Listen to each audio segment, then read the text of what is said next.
Yun yung binebentang kahoy. Yun yung ibebenta kong kahoy. Ang halaga kasi niya 500 ng isang top down. Yan. Tapos dapat lang yung bawa ganito kahabang kahoy na yan. Yan. Ati mo sa gitna yan. Isang top down. Puno yan. Pag isang top down niya kasi 500 ng halaga niyan. Oh. Isang punong top down na sasakyan na tricycle. 500 ng halaga nun. Sa mga bentahan sa mga Lucena City sa may gawa ng yung isdang tinapa 500. Yun talaga yung fixed price na talaga 500. Pero hindi sila bumibili ng ganito kahabang kahoy. Yan ganito.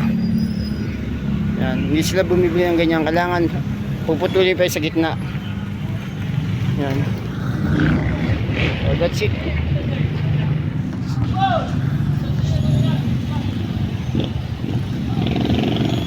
Yan man ang aking kalakal.